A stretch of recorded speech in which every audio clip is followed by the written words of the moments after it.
My dear friends, the Reverend Dr. Rosalyn R. Nichols is the organizing pastor of Freedom's Chapel Christian Church here in Memphis. She is a native of our city and proud graduate of Booker T. Washington High School and Lemoyne Owen College. The doctor part came when she received her Doctor of Ministry degree from Virginia Union in Richmond. But it's the Reverend part I want to focus on in this brief intro, because I was one of her instructors at the Memphis Theological Seminary over 20 years ago. Never before her time in my classes, nor after, was there a more well-prepared, higher-performing, bright, curious, humble, and heartful student as Rosalyn Nichols. I explained to those future ministers what the Talmud was, but I could not have predicted that Rabbi Hanina in the Talmud was talking about my feelings toward tonight's speaker when he said in Hebrew, Mikol melamdai hiskalti, in English, much have I learned from my teachers, even more from my study partners, but it is from my students that I have learned the most of all.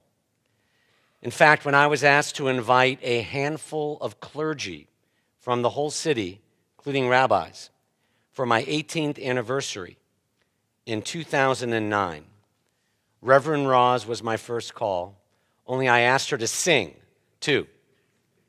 This student has been one of my teachers since 1996, one of Rabbi Bowman's for the past decade, and a teacher of our cantor, Abby Strauss, in recent times.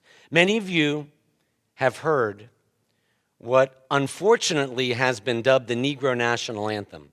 Unfortunate because its words speak more meaningfully to all of America than the rocket's red glare. Boom. That anthem is entitled Lift Every Voice and Sing. And there are words in verses 2 and 3 that make me think of Pastor Nichols and her amazing mother, too. The words, God of our weary years, God of our silent tears, thou who hast brought us thus far on the way, thou who hast by thy might led us into the light, keep us forever in the path we pray. Sister Roz, keep singing a song full of the faith that the dark past has taught us. Keep singing a song full of the hope that the present has brought us. And on behalf of the president of our congregation, Elkin Scheidt, with whom you are seated, just know how thrilled we are that you are with us on this holy Sabbath of Martin Luther King weekend. Please show your love for a kindred spirit and an honorary member of this congregation, if there ever was one, the Reverend Dr. Rosalyn Nichols.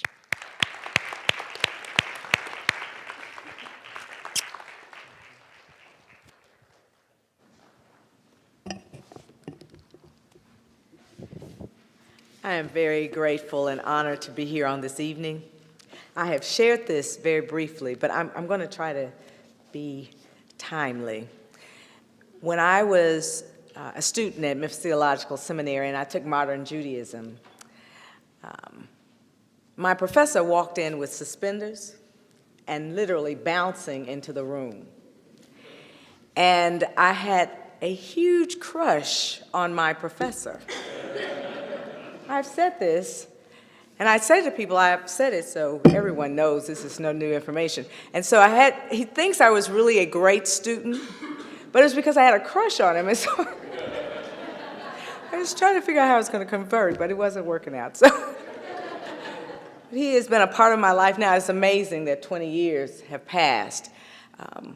He's been a blessing to me. He was a part of my ordination experience. He has lifted my spirit. And as a matter of fact, the thing that sticks with me is Rabbi Micah taught me about Sabbath.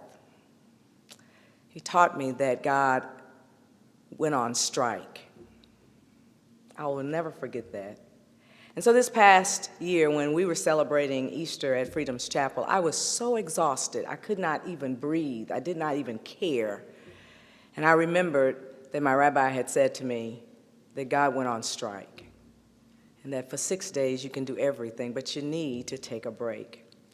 And so back in April, I started practicing Sabbath again. Now, my Sabbath is a little different. I carve it out a little differently. So from sunset on Thursday to sunset on Friday is my Sabbath. And so when Rabbi Micah called me, I was on the highway coming back from New Orleans, and he asked me would I share Sabbath with Temple Israel. And I said, of course, I will go out of mine and enter with you all in yours. So it is indeed a privilege, because right about now I would be saying a good week, a week of peace. And so I share that with all of you. Bow your heads for just a moment of prayer, if you will. God of grace and God of mercy, we thank you for your word. We thank you that it does not come back void, and that as we listen and follow, it gives us life. Let the words of my mouth and the meditations of our hearts be pleasing and acceptable in your sight. It is our prayer to the one who is our strength and our Redeemer. And God's people said amen. And so I'll read a passage of scripture that I believe is very familiar, that you will hear perhaps from a different perspective on this MLK weekend. Exodus 14, 10 through 16. As the Egyptian army approached, the people of Israel saw them afar in the distance, speeding after them, and they were terribly frightened and cried out to the Lord to help them. And they turned against Moses, whining, "Have you brought us out here to die in the desert because there were not enough graves for us in Egypt? Why did you make us leave Egypt? Isn't this what we told you while we were slaves, to leave us alone? We said it would be better to be slaves to the Egyptians than dead in the wilderness." But Moses told the people, "Don't be afraid. Just stand where you are and watch, and you will see the wonderful way the Lord will rescue you today. The Egyptians you are looking at, you will never see them again. The Lord will fight for you, and you won't need to lift a finger." Then the Lord said to Moses, "Quit praying and get the people moving. Forward march. Use your rod, hold it out over the water, and the sea will open up a path before you, and all the people of Israel shall walk through on dry ground." It's the MLK weekend, and I find myself again drawn to the Exodus story. It's a story we all know, an epic story indeed, about dismantling systems of injustice, of promised fulfilled, of liberation and deliverance. And I really love the Exodus story. I love the message that God does hear us when we cry out. I love the message that God will tap others to stand up with and for us. I love the message that deliverance will come. It's an epic narrative that has layers, and among the layers is a reminder to all of us about the impact of unmitigated, unadjudicated, seemingly unrelenting experiences of pain on people. As we approach this King Weekend, as we make our way to the 50th commemoration of the work of many, and for those sanitation workers and poor people, we hear these haunting words of the prophet. Dr. King said, "Disappointment produces despair, and despair produces bitterness, and the one thing certain about bitterness is its blindness." The traumatic experience of boundless injustice produces blindness that creates its own perpetuation of chaos until one unknowingly misinterprets help as just another possible place of hurt. And that's why I love this story of God's people, because it serves as a blueprint and a reminder of how God the God of all creation, hears the cries of our hearts. This Exodus story is not new to us, but it is about how you can expect God to send you the help you need for your deliverance to take place. It's dramatic, it's larger than life, and it's about how liberation comes to pass. The people of the Exodus were people who had stood in hell so long that the soot had become their clothing. And as the soot was being removed, rather than feeling empowered, they felt vulnerable. They felt exposed. They felt threatened. They felt insecure. They were hesitant and reluctant and even complacent. In this regard, complacency is the enemy, and fear of the change that deliverance and liberation will bring is the evidence that the complacency that you embraced to live through whatever it is you were living through, that the fear is the evidence that it's giving way and making room for liberation. You know, dismantling the status quo is uncomfortable. Tearing down systems of injustice and inequity is uncomfortable. Pulling down the strongholds of a castrated educational system, gender imbalanced economic opportunities, legislated housing inequality, all of that work will make you uncomfortable. It will make you want to resist, but do not allow it to make you blind. Deliverance is coming. And instead of trusting the need to stay where we are, allow yourself to live with the fear necessary to get to the place where freedom is found. In other words, when you are inclined, as the people in our story were, to think that staying is better than leaving, consider that to be the voice of your chaos rather than your reason speaking to you. In other words, the old saying that the devil we know is better than the devil we do not know does not give consideration to the fact that we don't need to have to deal with a devil in the first place. When the pain you are in becomes greater than the fear you have, then you may very well be standing at the point of your liberation. This is the message that every oppressed person must hear. It is also the message that every person who is comfortable in the oppression that others experience must also hear. In the fight or flight response born out of fear, some of us are more inclined to fight, even as we are trying to flee. To paraphrase theologian Walter Brueggemann, at the revolutionary level of deliverance, there lies the fear that in order to sustain what is needed to get where you want to be, you will have to be willing to let go, to lose all of the benefits of the old way before there is any tangible benefit of what is promised. That is at the heart of the accusation the people make to Moses as they stand literally on the edge of the answer to their prayer.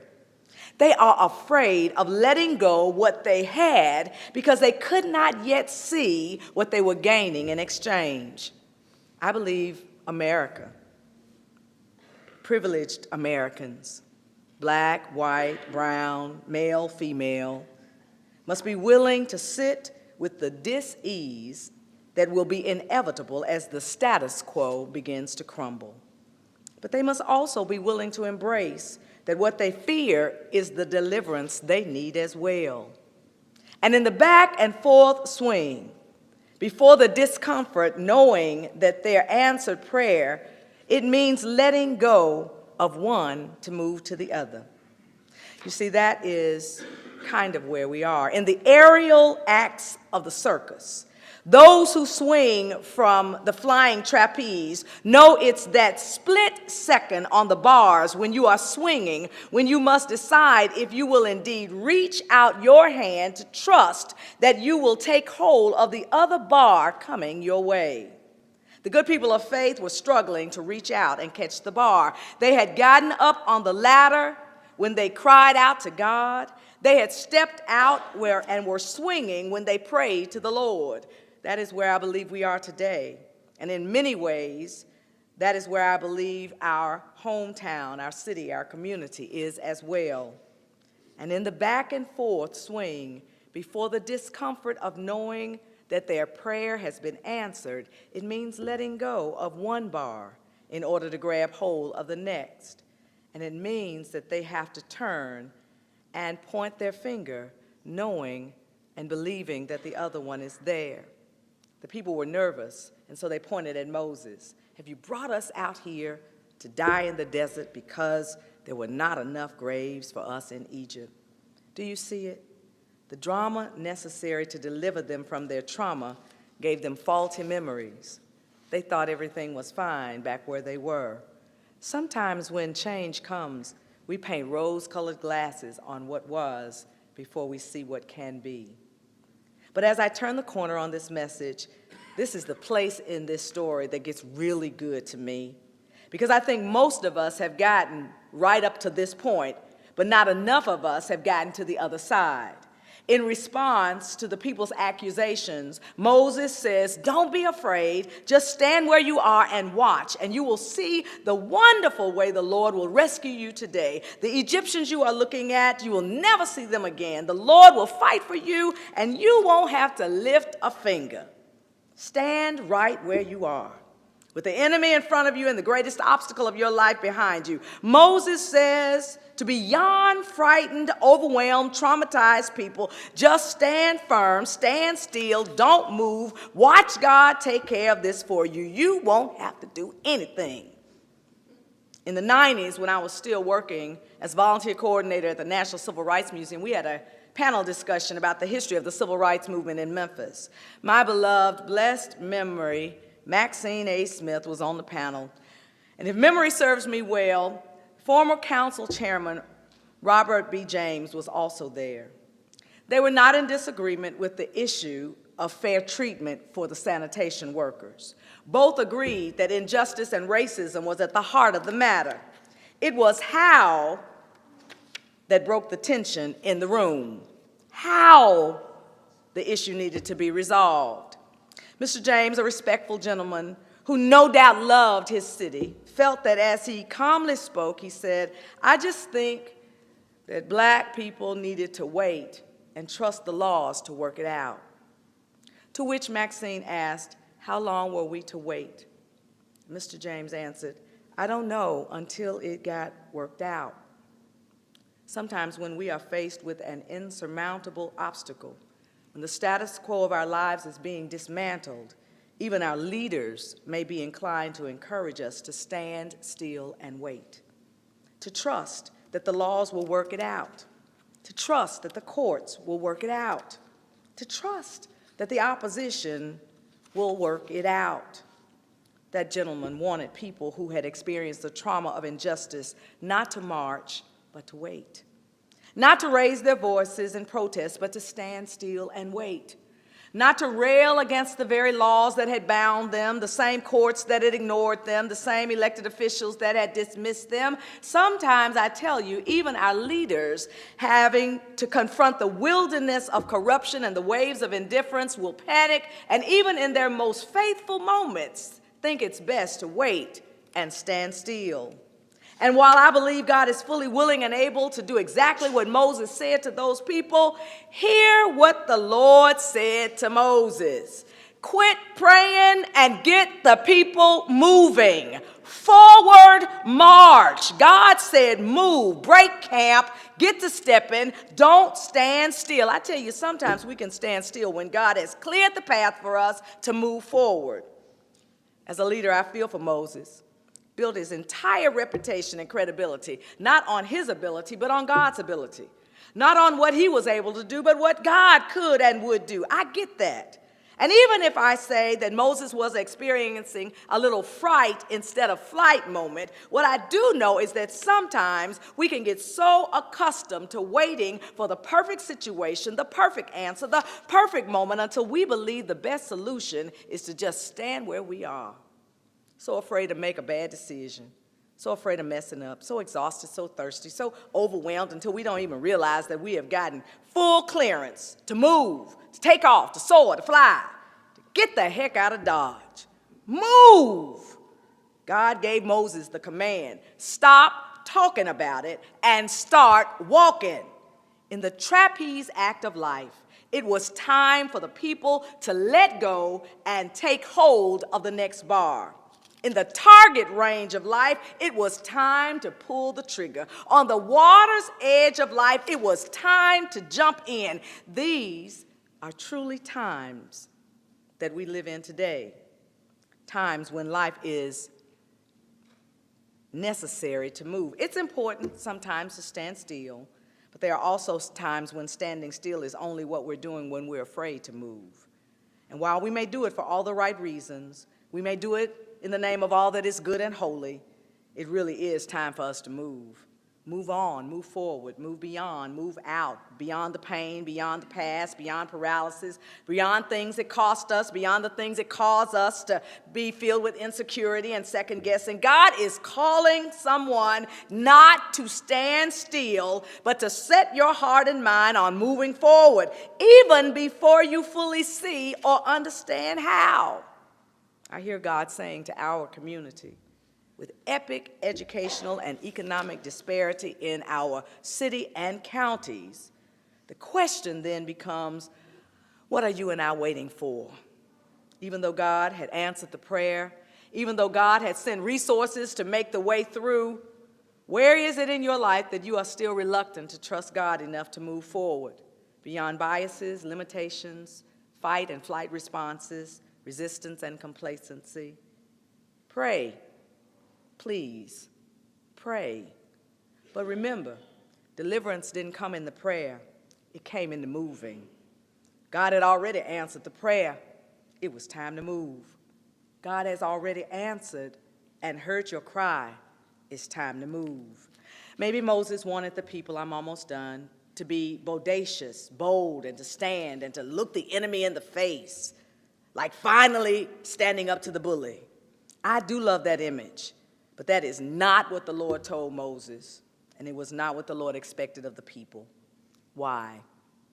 I believe it is because while Moses wanted the people to demonstrate bravery and wanted to witness how miraculous God could be, the Lord wanted something else.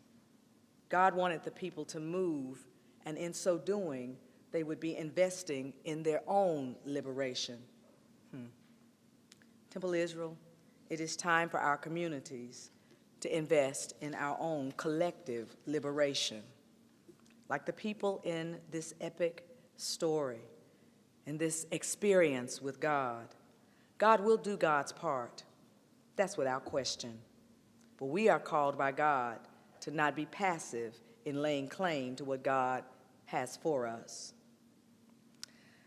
When the gentleman finished speaking, after he said what he said, after he finished, he said, I believe that your people just needed to wait.